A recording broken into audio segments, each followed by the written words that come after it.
กจะรุ่มร้อนวันธรรมจะลับลอย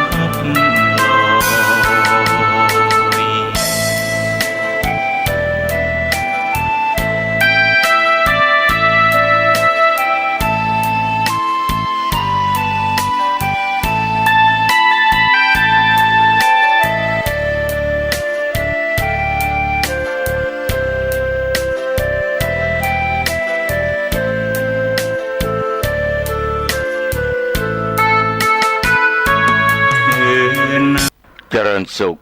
สาธุชนญาติโยมท่านผู้ฟังทั้งหลายทุกท่านทุกคนวันนี้รายการธรรมะณทางสถานีวิทยุศูนย์การเผยแผ่ธรรมของวัดฝายหินอำเภอเมืองจังหวัดเชียงใหม่ในคลื่น 104.50 ธรรมภาพตุเจ้าวัดหนองตองหางดง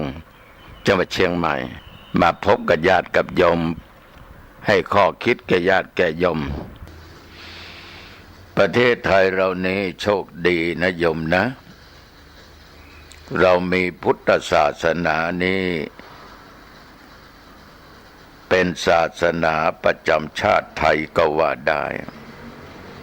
ตั้งแต่บรรพบุรุษของพวกเราก็นับถือพุทธศาสนา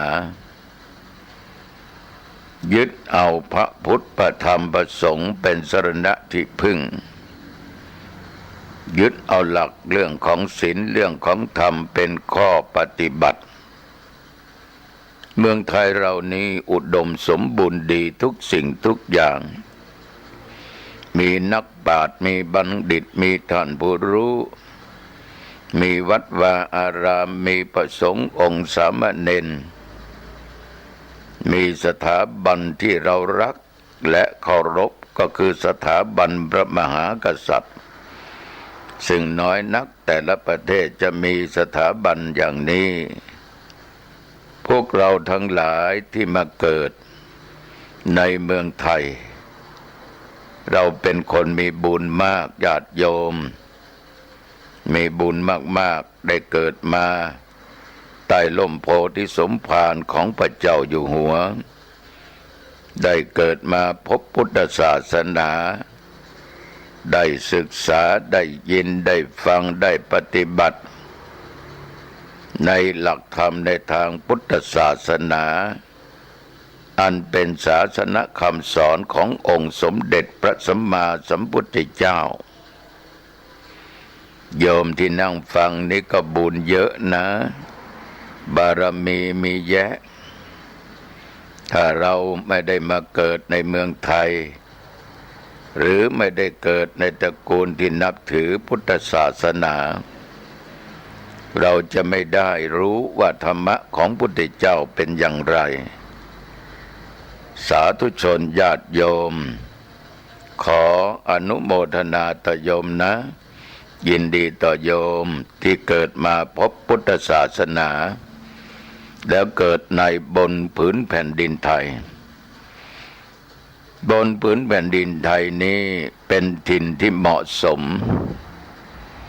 สิ่งแวดล้อมก็ดีไม่เป็นพิษไม่เป็นภัยโยมทั้งหลายเพราะเรามี3สถาบันคือชาติสถาบันศาสนาสถาบันพระมหากษัตริย์คนไทยเราทุกคนถึงจะทุกข์บ้างแต่ก็มีความสุขมีสุขภาพกายและใจที่บริบูรณ์ญาติโยมเพราะว่าเราเกิดในบนผืนแผ่นดินไทยถึงโยมจะเกิดต่างชาติต่างประเทศแต่ก็มาอยู่ในเมืองไทย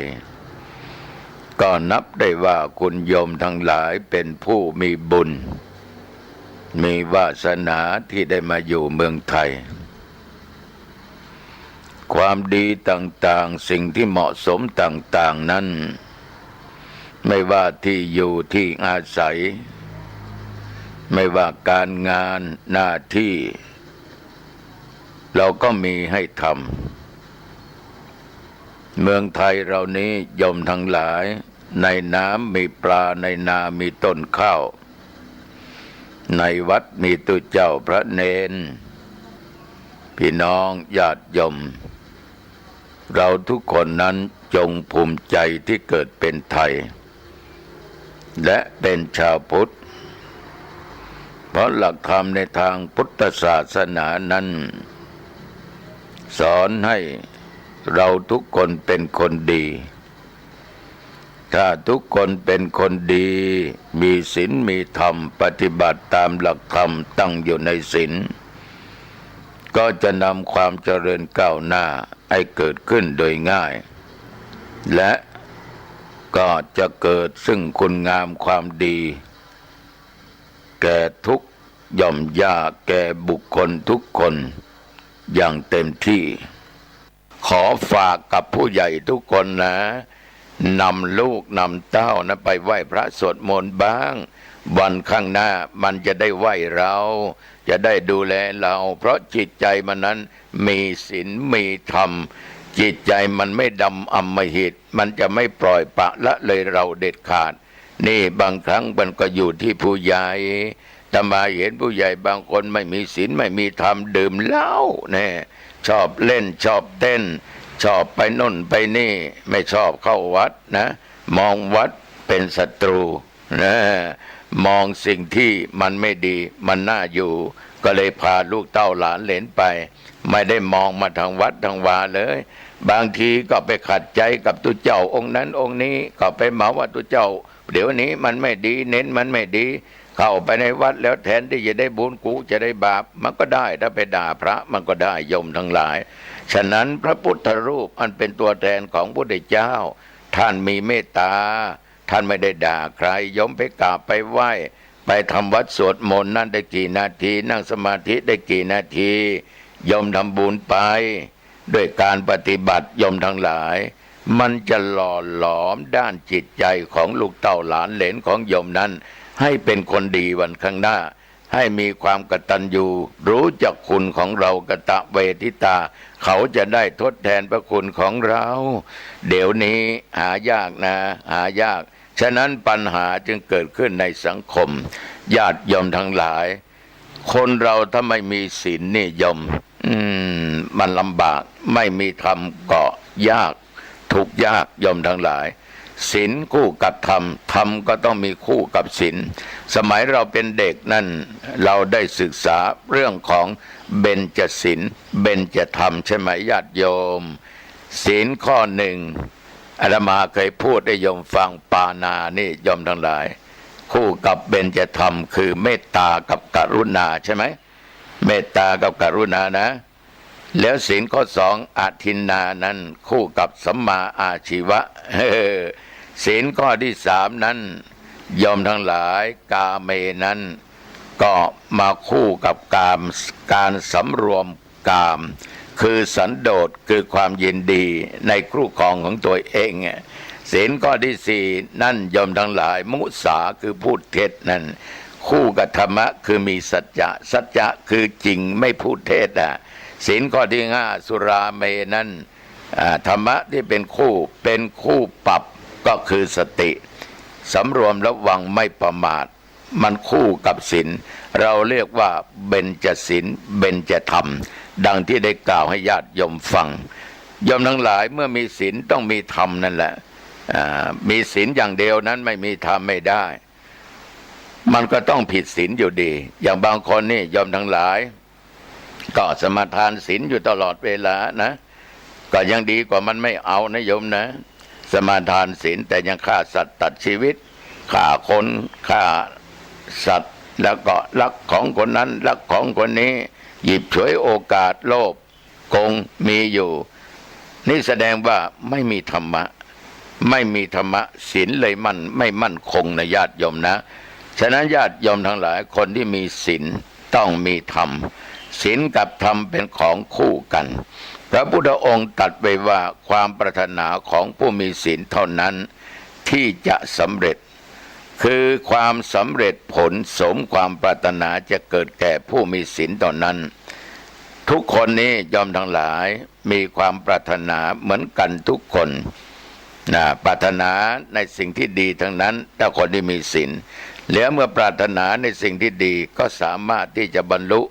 สมปรารถนาได้เหมือนกับพระพุทธเจ้าเราอดีตชาติที่เกิดเป็นพระเวสสันดรยมทั้งหลายไม่เบียดเบียนใครนะไม่เบียดเบียนใครไม่ตนีชี้เหนียวมีแต่ให้ทานอยู่ตลอดเวลาอาตมาเคยยกญาติโยมฟังมาฟังตั้งหลายครั้งหลายครานะโยมนะให้ทานเป็นหลักทานทุกสิ่งทุกอย่างโยมทั้งหลายไม่โกรธไม่อิจฉาริษยาใครพระเวสสันดรนี่โยมทั้งหลายเรียกว่าบำเพ็ญทานบารมีมาด้วยดีตลอดขันติบารมีก็มีสัจจะบารมีก็มีวิริยะบารมีก็มีอธิษฐานบารมีก็มีเนกขมะขัดเกลากิเลสความอยากได้ให้มันหมดไปแล้วปัญญาเป็นตัวที่สำคัญอย่างยิ่งคือปัญญาบารมีแล้วก็มีศีลโยมทั้งหลายมันจะขาดศีลเสียไม่ได้นอกนั้นก็มีเมตตามีอุเบกขาเมื่อมันครบอย่างนี้โยมทั้งหลายพระเวสสันดรนั้นนะกับชาติมาเกิดก็เป็นเจ้าชายสิทธัตถะนะ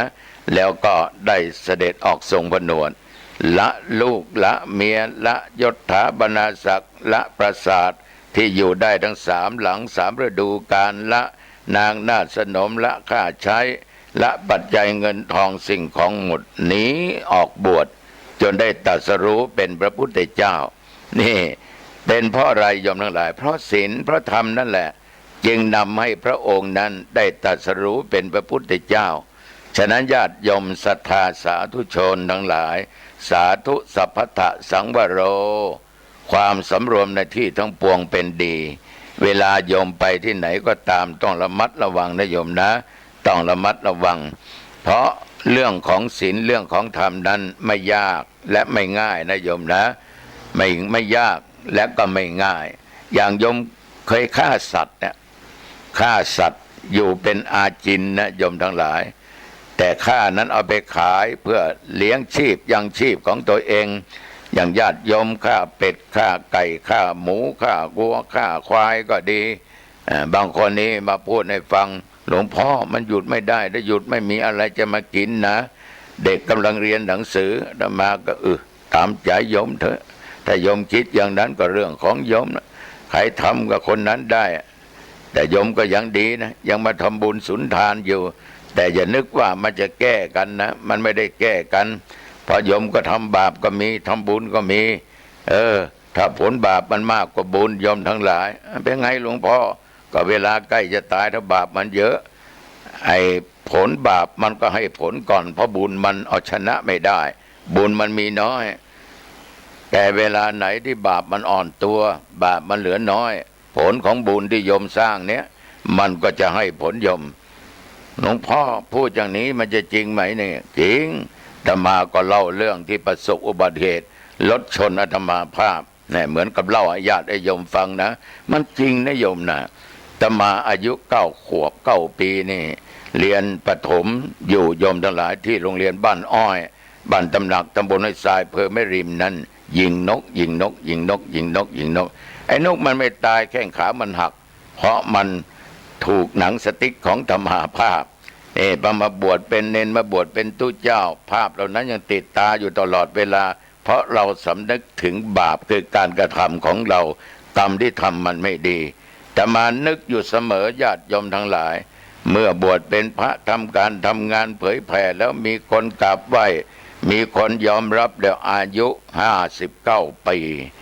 โอ้โหโยมได้50 ปีบุญคงจะอ่อนโยมทั้งหลายมันก็เลยเปิดช่องว่างของไหนที่มันอ่อนมันก็จะมีช่องมีรูเปิดช่องไว้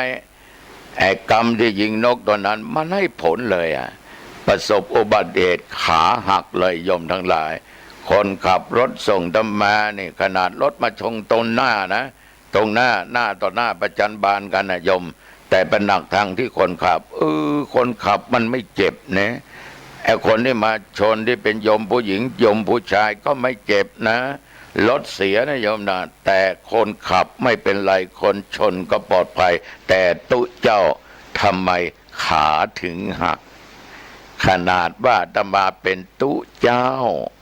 เขาเป็นคฤหัสถ์ทั้งหญิงทั้งชาย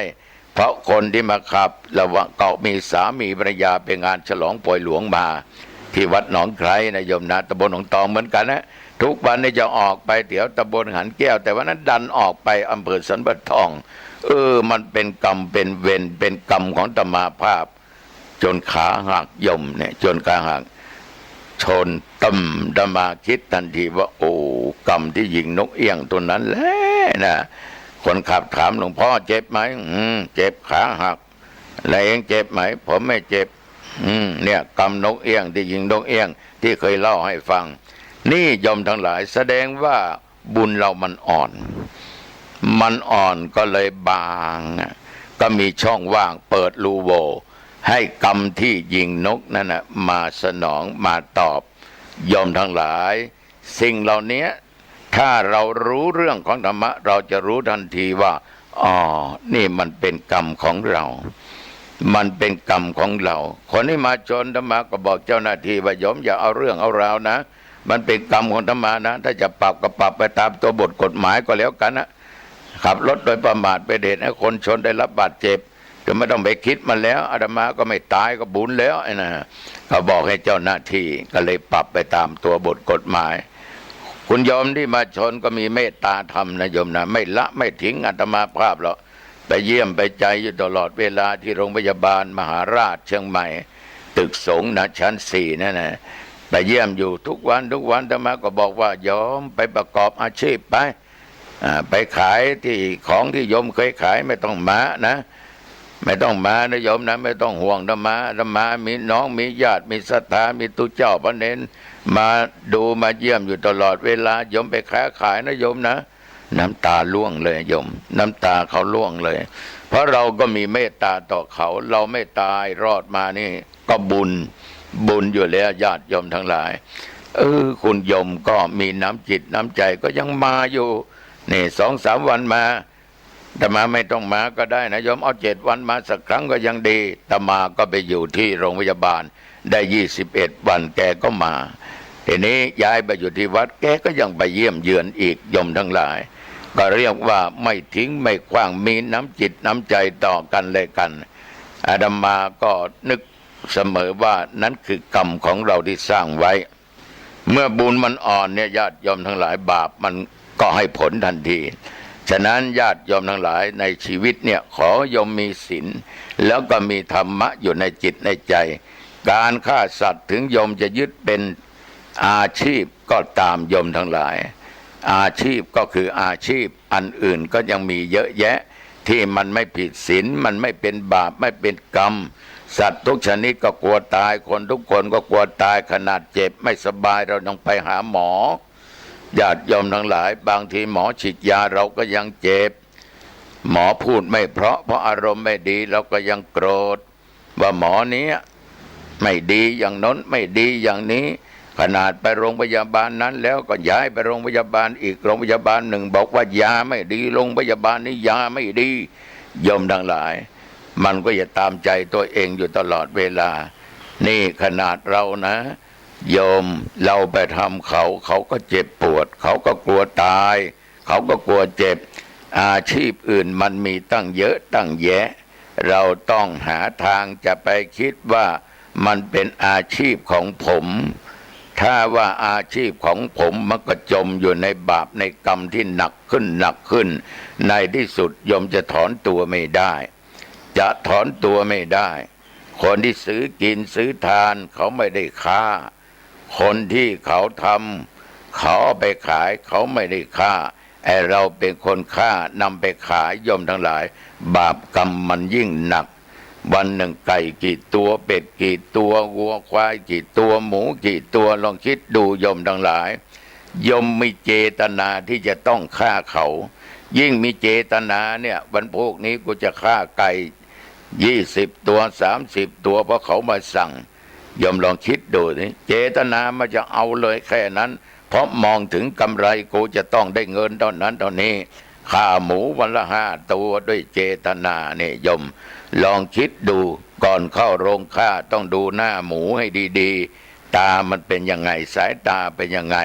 ไก่มันเห็นเราแล้วมันวิ่งไหมมันร้องไหมโยมลองคิดดูนะลองคิดดูนะโยมนะ โอ้โหญาติโยมสัตว์มันกลัวมากมันกลัวมันมากบางตัวนั้นพอเวียวตาโอ้โหอาฆาตพยาบาทนะโยมนะหมูบางตัวก็ร้องสัตว์ไก่อะไรก็ตามร้องวัวควายมันก็ร้องตามันก็มองมาที่เรา มันจะอาฆาตพยาบาทเราก็ไม่รู้นะฉะนั้นญาติโยมทั้งหลายเว้นได้เว้นนะโยมนะถ้าโยมเว้นไม่ได้ก็กรรมใครก็กรรมมันใครสร้างไว้ก็เป็นของคนนั้นคนเรานี่ญาติโยมมันต้องมีธรรมะต้องมีเมตตาธรรมมีความรักต่อสัตว์ทุกชนิดนะโยมนะมีความปรารถนาดีต่อทุกคนนะโยมนะมีความกรุณาสงสารต่อเขานะโยมนะสงสารต่อสัตว์แบบว่าสัตว์เดรัจฉานไม่ว่าสัตว์มนุษย์เราเห็นเขากำลังตกทุกข์ได้ยากเราก็ช่วยเหลือเหมือนโยมบางคนรักหมาบางคนรักแมวบางคนรักสิ่งนั้นสัตว์นี้นั้นด้วยความเมตตาของโยมบางคนหมาไม่สบาย นำไปหาหมอหมดเงินไปตั้งหลายร้อยหลายพันแต่อย่าไปทิ้งพ่อแม่นะผู้มีพระคุณนะบางคนเนี่ยโอ้โหรักหมายิ่งกว่าพ่อกว่าแม่นะรักหมายิ่งกว่าผัวยิ่งกว่าเมียยิ่งกว่าลูกเต้าบางคนหมาเจ็บโกรธเนี่ยให้คนที่อยู่ในบ้านโยมทั้งหลายหาว่าไม่ดูแลบ้างไปทำร้ายร่างกายมันบ้างเอาหมามาเป็นข้อขัดแย้งไม่ได้ญาติโยมทั้งหลายเรารักก็เรารักมีเมตตา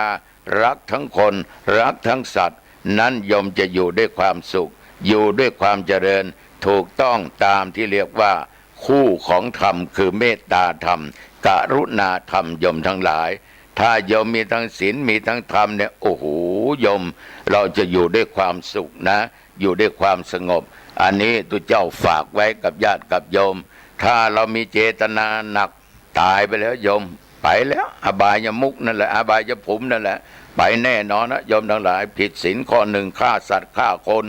ยิ่งฆ่าบิดามารดาตายแล้วตกนรกนะห้ามสวรรค์ห้ามนิพพานไม่ได้ผุดไม่ได้เกิดโยมทั้งหลายฉะนั้นศรัทธาสาธุชนญาติโยมด้านผู้ฟังธรรมาก็ขอฝากศีลธรรมข้อนี้ให้ญาติโยมนำไปคิดนะโยมจะคิดหรือไม่คิดก็สุดแล้วแต่โยมก็แล้วกันนาจิตตังมันตั้งจิตตั้งใจมีราชเทวิธิดาองค์หนึ่งเรื่องมีมาในพระธรรมบทภาคที่5เรื่องมันมีอยู่อย่างนี้นะโยมนะในสมัยนั้นพระสัมมาสัมพุทธเจ้าของพวกเรานี่โยมประทับอยู่ที่พระเชตวันมหาวิหารพระองค์ท่านก็ทรงปรารภนางเทพธิดาองค์หนึ่งชื่อว่าราชเทวธิดาเนี่ยท่านยังบอกและยังแปลเป็นภาษาไทยว่านางเทพธิดาข้าวตอกหรือที่พวกเราทั้งหลายชอบเรียกกันทั่วไปว่านางฟ้าข้าวตอกคือมันมีเรื่องอยู่ว่าอย่างนี้ญาติโยมในเวลานั้นท่านพระมหากัสสปะอยู่ที่ปิปริคูหาท่านมหากัสสปะได้เข้านิโรธสมาบัติเป็นเวลา7 วันนิยมเมื่อถึงเวลาก็ออกจากสมาบัติท่านมหากัสสปะมีความดำริว่าวันนี้เราจะไปบิณฑิบาตจะมีใครสงเคราะห์เราไหมก็จึงใช้ทิพจักขุญาณดูก็ทราบว่าเวลานี้มีหญิงสาวคนหนึ่งเป็นลูกจ้างเฝ้านาข้าวสาลีเธอคนนี้กำลังปิดเมล็ดข้าวสาลีอยู่เพื่อจะได้ใช้คั่วเป็นข้าวตอกเก็บไว้กินเมื่อยามหิวเพราะการที่คอยคนที่นำอาหารมาส่งก็อาจจะสายจนเกินไปเอาละถ้าหิวก็กินข้าวตอกคั่วแก้หิวไปพลางๆเมื่อท่านพระมหากัสสปะนี่ญาติโยมรู้ด้วยทิพจักษุอย่างนั้นท่านก็มาพิจารณาต่อไปว่าเมื่อเราไปที่เธอ ธอจะมีอะไรมาถวายให้เราท่านมหากัสสปะคิดดังนี้ญาติโยมทั้งหลายท่านมหากัสสปะคิดอยู่หลายรอบหลายครั้งว่านางจะมีอะไรมาใส่บาตรคิดไปคิดมาก็ทราบก็รู้ด้วยทิพจักษุของท่านเองว่านางผู้นี้เมื่อเราไปถึงที่นั่นเธอก็มีศรัทธาที่จะได้ถวายข้าวตอกว่าแล้วท่านพระมหากัสสปะก็เหาะไปเลยโยมจำเป็นต้องเหาะเพราะอยู่ไกลมากไกลเกินกว่า60 โยชน์ถ้าเดินคงไปไม่ไหวแน่การเดินออกบิณฑบาตนี่โยมทั้งหลายอาตมาเคยเดินวันแรกกิโลกว่าวันที่2 3 4 5ถึง6 7 8 กิโลอาตมาออกเดินรับบิณฑบาตจากญาติจากโยมเมื่อเดือนเมษาของทุกปีที่บวชปิดภาคฤดูร้อนการเดินรับบิณฑบาตนี่นอกจากจะเป็นการโปรดญาติโยมแล้วมันเป็นการตรวจสอบสุขภาพของตัวเองประการสำคัญระบบการเต้นของหัวใจคนมีอายุอย่างอาตมาภาพนี่โยมทั้งหลายน่าจะเดินไม่ถึง2 กิโลนะแต่นี่ดันได้7-8 กิโลไม่แสดงออกมาหอบหืดหิวอะไรอ่อนเพลียอะไรไม่มีบิณฑบาตมายังเดินไปเดินมาอยู่สบายโยมทั้งหลายแต่ไม่แน่นะถ้ามีฤทธิ์ถ้ามีทิพจักษุเหมือนกับพระมหากัสสปะนี่ก็คงจะเหาะไปเหมือนกันนี่ท่านก็เหาะไปเพราะอยู่ไกลถึง60 โยชน์เมื่อใกล้จะถึงท่านก็ลงมาสู่พื้นดินแล้วก็เดินไปใกล้กระท่อมที่พักของนางสาธุชนญาติโยมเมื่อนางเห็นพระมหากัสสะมาบิณฑบาตนางก็ดีอกดีใจวันนี้แล้วข้าจะได้ทำบุญดีใจข้าจะได้ทำบุญแต่มาคิดถึงคุณโยมยุคปัจจุบันนี่ใจบุญก็มีเยอะใจเสียก็มีแยะบางด้านบางคนนี่เห็นตุเจ้าพระเนนออกรับบิณฑบาตมาแล้วไอ้เหลืองมาแล้วลบหลีกหนีบางคนนี่ไปเจอเพื่อนฝูงก็ไปพูดกับเพื่อนฝูงว่าโอ้โหเมื่อเช้านี้เกือบหนีไม่ทันนะเพื่อนฝูงก็สงใจว่าหนีอะไรก็ไม่ได้หนีอะไรไอ้เหลืองมาตั้ง5ก่อนนะยอมทั้งหลายหาว่าตัวเจ้าเป็นไอ้เหลืองเป็นเสือเหลืองแต่ว่านางผู้ทุกข์ยากคนนี้ยอมทั้งหลายดีอกดีใจเพราะเธอเป็นคนจนจึงต้องมาเป็นลูกจ้างมาเฝ้านาข้าวโพดญาติโยมทั้งหลายแท้ที่จริงตามภาษาบาลีท่านเรียกว่าข้าวสาลีไม่เป็นไรนะโยมนะเมื่อพูดไปว่าเป็นข้าวโพดก็ข้าวโพดกันเสียเลยมีภาษาอยู่ภาษาหนึ่งที่ท่านบอกว่าสาลิคือข้าวโพดแต่ในปัจจุบันนี้โยมทั้งหลายคนทางอินเดียนั่นนะมาขายของในเมืองไทยเยอะเขามีข้าวสาลีขายต่างประเทศก็ยังไม่เคยเห็นข้าวสาลีว่าเหมือนข้าวโพดของเราหรือเปล่า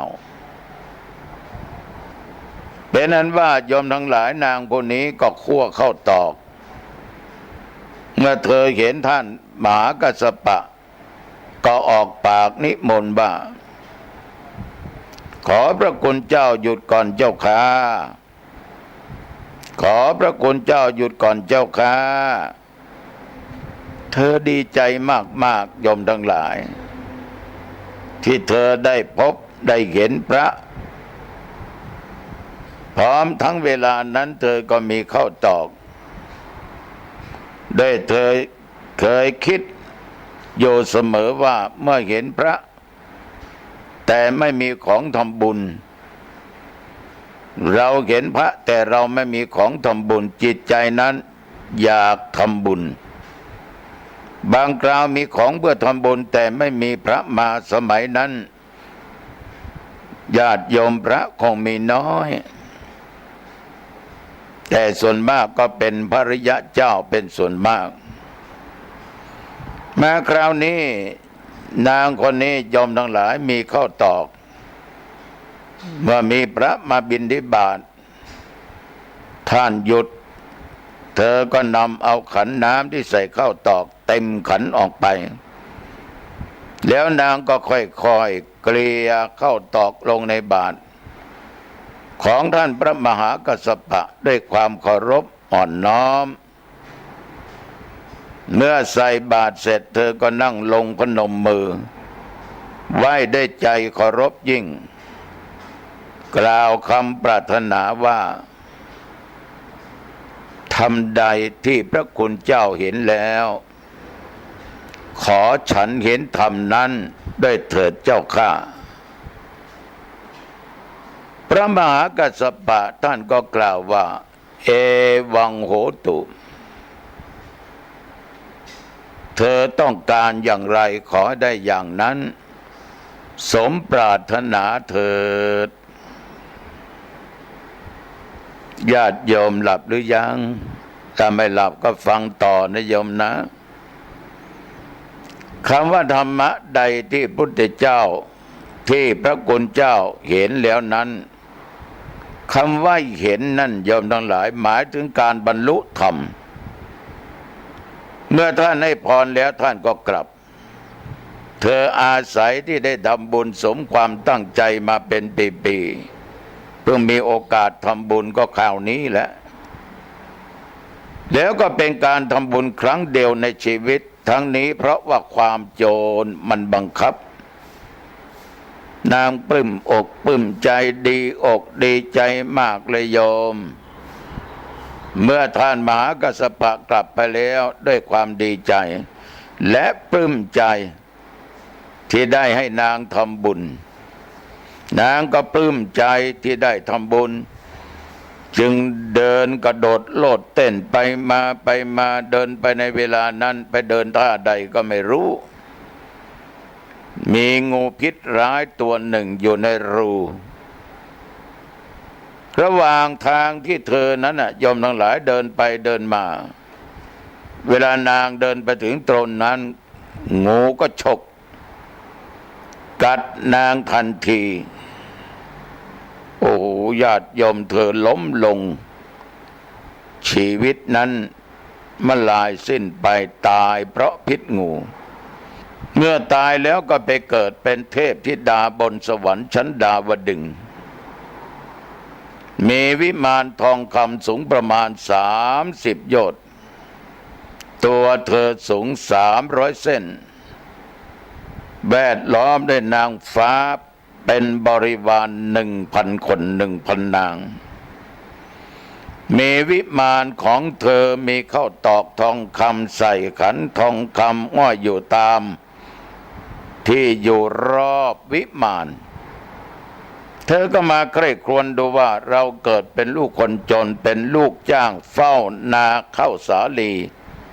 เรามีทิพยสมบัติอย่างนี้ได้อย่างไรเนี่ยนางพิจารณาลืมแล้วลืมเล่าพิจารณา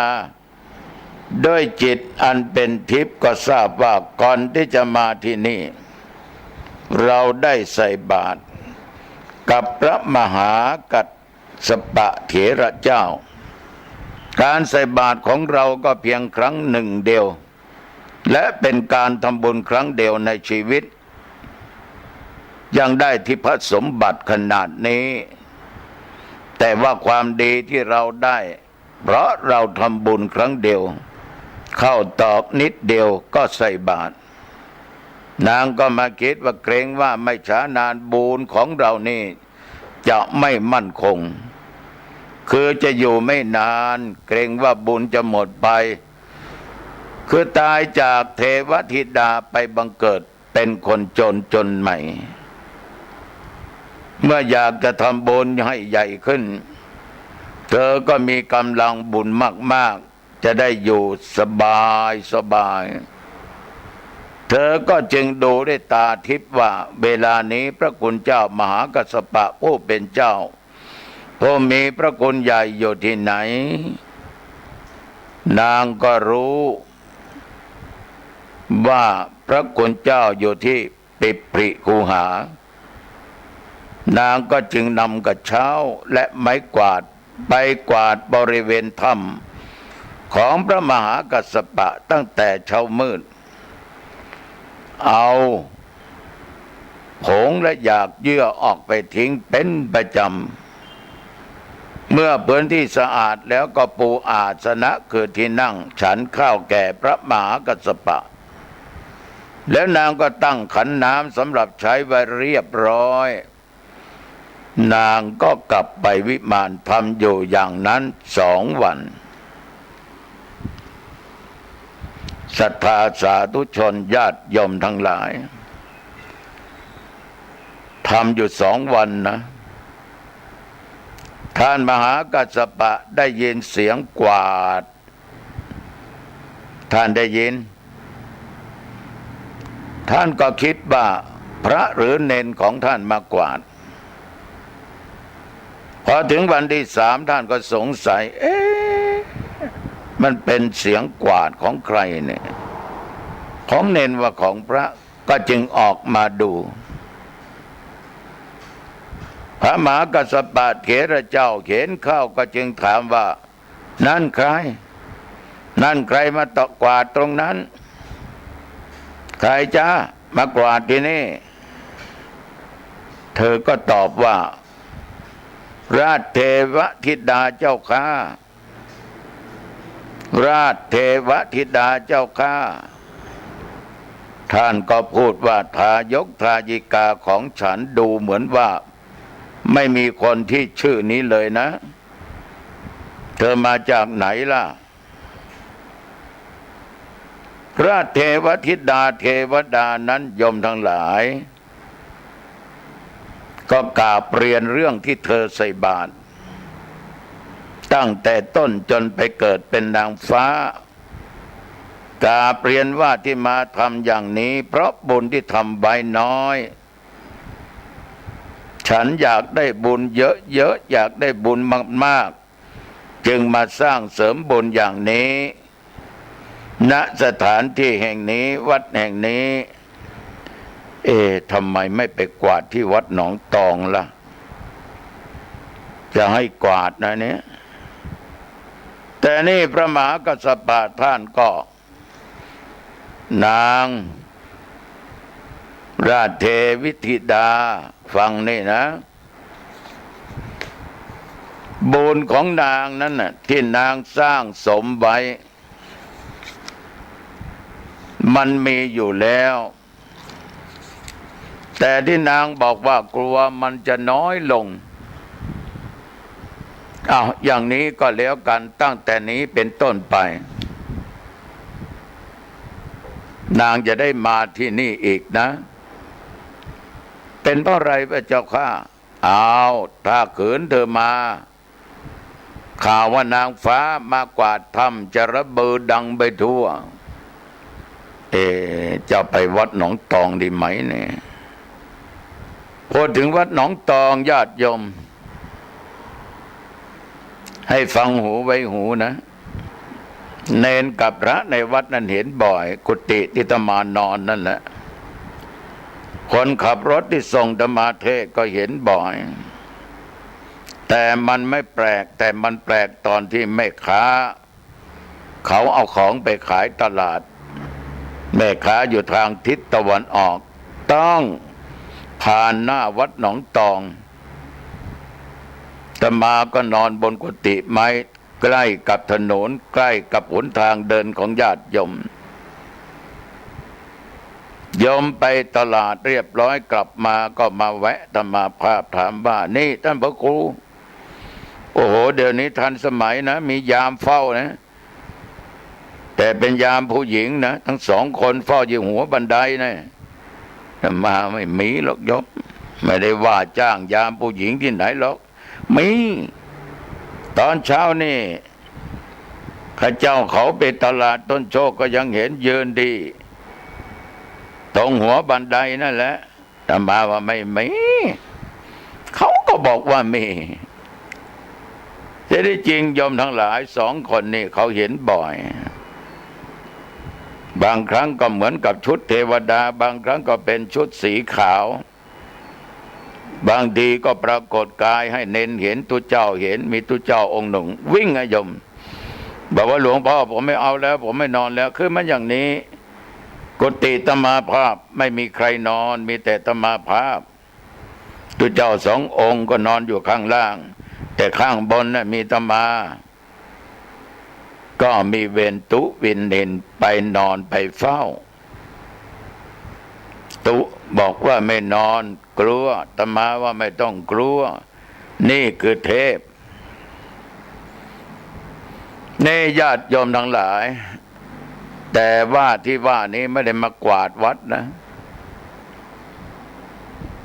เทวดาองค์นี้ก็อ้อนวอนกับพระมหากัสสปะอ้อนวอนเท่าไรท่านก็ว่าอย่ามาอีกนะนางก็เสียอกเสียใจเหาะขึ้นไปบนอากาศร้องไห้เสียงดังก้องไปทั่วบนสวรรค์เวลานั้นพระพุทธเจ้าทรงประทับอยู่หากจากที่นั่นไป45 โยชน์ได้ยินเสียงของนางเทวดาองค์นี้คร่ำครวญอยู่ตลอดเวลา